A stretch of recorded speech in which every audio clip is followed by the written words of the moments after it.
I'm Keith Olbermann, and this is The Resistance. Trump's lawyers reportedly believe Robert Mueller could issue a public declaration of Trump's innocence. Mueller evidently feels so differently about this that he reportedly has had one of his lawyers searching to determine the limits of Trump's ability to issue pardons. That the Trump-Russia scandals are so momentous and so unprecedented should be obvious to anyone paying the slightest attention. That they are perceived so utterly differently by the prosecutor and the possible defendant just as obviously implies that one side is led by a man who is completely out of his mind. See if you can guess which. President Trump's lawyers are, per Matt Apuzzo and my friend Michael Schmidt of the New York Times, cooperating with the special counsel in the hope that Mr. Mueller will declare in the coming months that Mr. Trump is not a target of the Russia inquiry. Cooperating evidently means producing the documents the special counsel wants. The public declaration of innocence evidently means Trump's lead attorney, Ty Cobb, and the other attorneys evidently believe their client rather than the mounting evidence. Mounting evidence? In just the last several weeks, new angles to the collusion conspiracy have sprouted, and others have been freshly reinvigorated.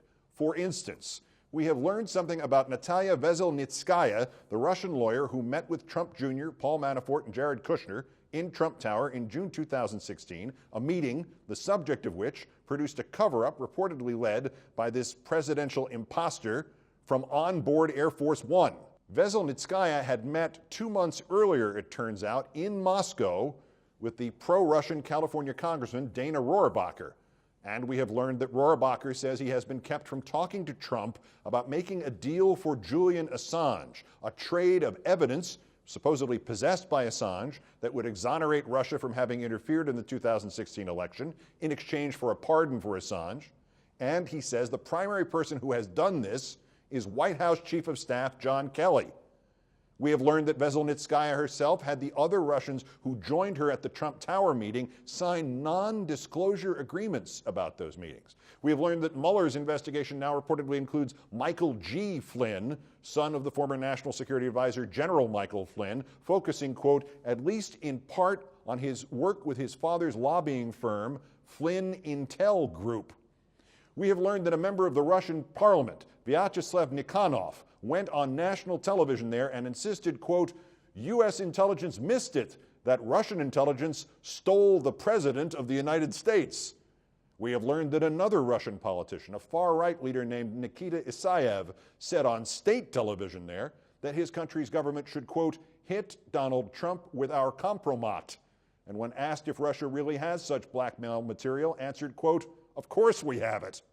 And we have learned that many in the intelligence community have reportedly warmed up to the good old Steele Dossier.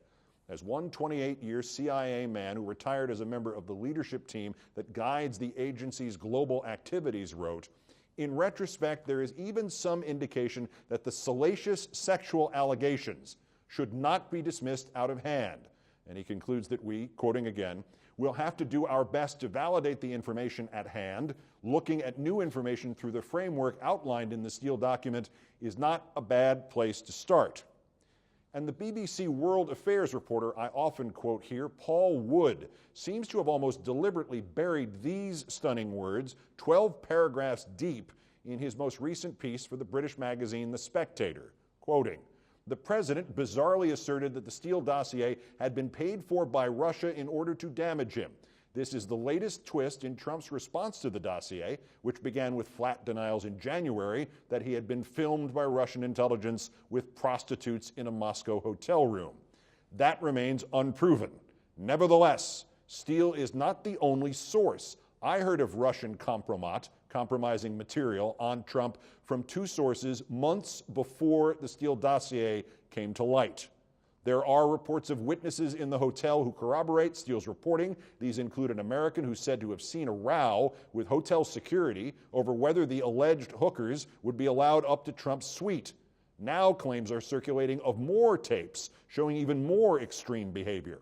Expect these allegations to emerge in due course. And most importantly, we have learned that Mueller's team reportedly interviewed the author of that dossier, the British ex-intelligence officer Christopher Steele, sometime over the summer. Perhaps more important still, we learned that Mueller's operation is so disciplined and, forgive the phrase, leak-free, that the interview of Steele in the summer was not known until the autumn. That's why the only other bit of news coming from inside Mueller's investigation is so extraordinary. As Bloomberg News reported, acting as Mueller's top legal counsel, Michael Dreeben has been researching past pardons and determining what, if any, limits exist. BusinessInsider.com tried to explain this. Like the president, governors also have the authority to grant pardons, and Renato Mariotti, a former federal prosecutor, told Business Insider that it was possible Dreeben was looking into state-level case law going back to the country's early years to find instances in which a court found a governor's pardon problematic. Dreeben's probably spending all day researching those cases, and he's probably going to find some analogy that Mueller can use in case Trump issues a preemptive pardon or one that stymies the investigation, Mariotti said. Translation: Mueller's got a guy looking into how he can stop Trump from pardoning his own family, staff, aides, cabinet members, lawyers, himself, perhaps even before they're actually charged with anything.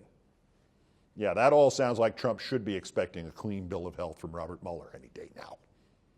You don't have to be a law professor to realize this is not a hypothetical. Mueller is not writing a research paper. If Mueller is trying to find out if he can legally challenge Trump's presidential pardons, it obviously means Mueller is in theory prepared to try to legally challenge Trump's presidential pardons. It obviously means Mueller is readying himself for a time in the not too distant future where Trump will determine he's in so much trouble he's going to have to start issuing presidential pardons.